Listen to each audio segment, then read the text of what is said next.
Hey everyone, welcome back for another deep dive. Today we're looking at this piece from the Spiritual Seek. It's called Our Soul Speaks to Us Through Suffering and Discomfort. Oh, interesting. Yeah, it really got me thinking because you know who hasn't had some suffering in their life that they'd like to maybe just skip over? Right. But this article, it frames those struggles almost as if our soul is trying to get our attention. Yeah. It's like, what if those tough times are actually like a message or something?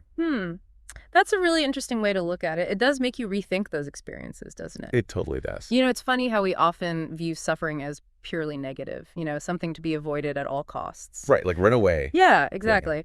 But a lot of spiritual traditions view it as an inevitable part of life and even a potential catalyst for growth. That makes me think of that Nietzsche quote, that which does not kill us makes us stronger. Yes. I always thought that was about physical resilience. Yeah. But maybe it applies to our inner selves too. Absolutely. When we go through difficult experiences, we're forced to confront our limitations. Our beliefs, our values. Right. It can be painful. Yeah. Yeah, for sure. But it can also be a powerful opportunity to learn and grow from it. Okay, so I'm starting to see where this is going. So if suffering can be a teacher, how does that connect to our soul?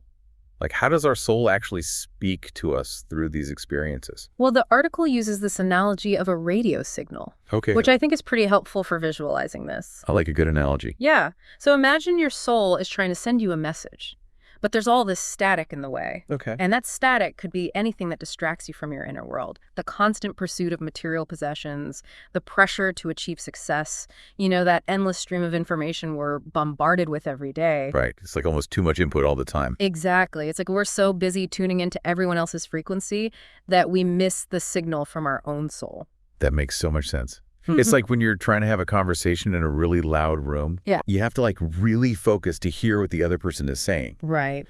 So are you saying that we need to find ways to reduce that static in our lives? Yeah. So we can hear our soul's message more clearly? Exactly. And that's where practices like mindfulness and introspection come in.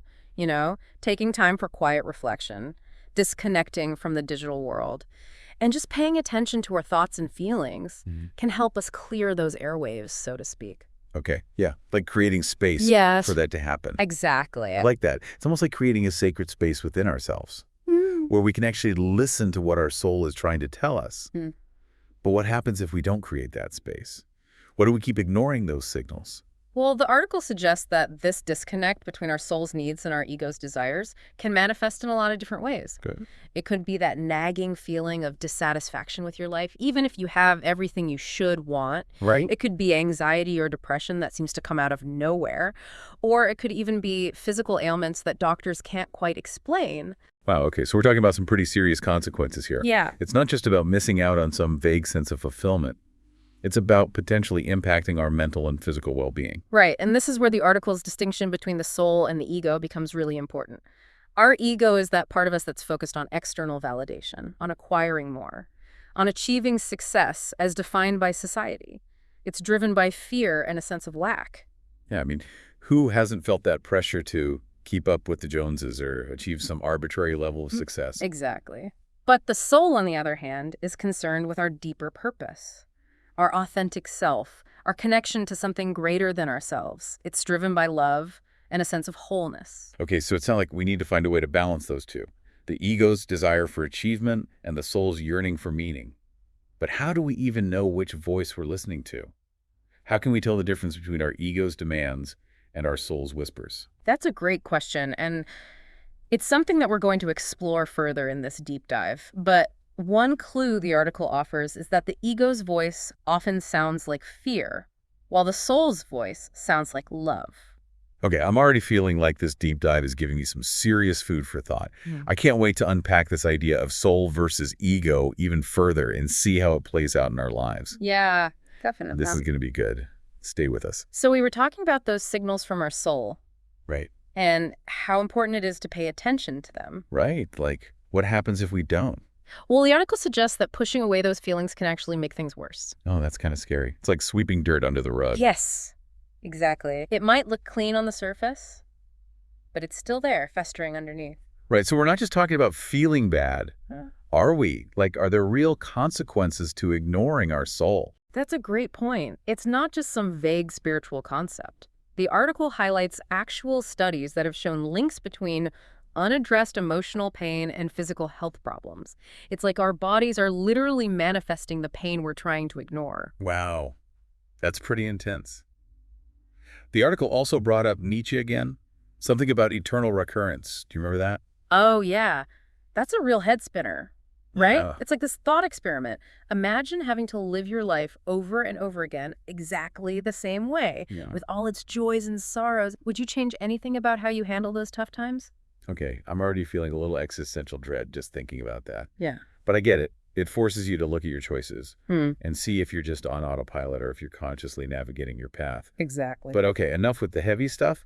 The article does offer some hope, right? It's not all doom and gloom. Definitely not. The key takeaway here is to embrace discomfort, not run from it. Okay, how do we do that? Well, this is where those Stoic philosophers we talked about come in handy. They had some really practical wisdom for dealing with life's inevitable challenges. Okay, give me some Stoic life hacks. All right, well, Marcus Aurelius, he was a Roman emperor and Stoic philosopher. He had this famous saying, focus on what is in your control. Oh, I've heard that one. Right. We can't control everything that happens to us, but we can control our reactions. Okay, that sounds good in theory. But how about a real life example? Yeah. Like, say I'm totally stressed out about a work deadline. How do I shift my focus to what's in my control? Okay, great example. So you can't control the deadline itself, Right. but you can control how you manage your time, how you break down the task, how you communicate with your team. It's about taking ownership of your actions instead of feeling like a victim of circumstance. That's a good point. It's not about pretending everything is fine, but finding agency within the situation. The article also talked about accepting suffering as a potential message from our soul. So how does all this Stoic wisdom tie into that? It's all connected. By accepting what we can't control, we create space to listen to our inner voice, which might be trying to guide us through the discomfort. That stressful deadline could be your soul's way of nudging you to reevaluate your priorities or explore a new career path. I like that. Instead of just trying to get rid of those negative feelings, maybe I should be asking, what is this discomfort trying to teach me? What message is my soul trying to send? Exactly. And that leads us to another key point from the article, Transforming Suffering into Wisdom. It's not just about enduring pain, but learning from it, growing from it, and ultimately using it to become a wiser, more compassionate person. Okay, that's really inspiring. It's about finding the meaning in our struggles and using them to fuel our personal growth. Yeah. But how do we actually DO that? Well, the article suggests practices like journaling, meditation, and therapy as ways to process our experiences and gain insights. And it also emphasizes connecting with others who have gone through similar challenges.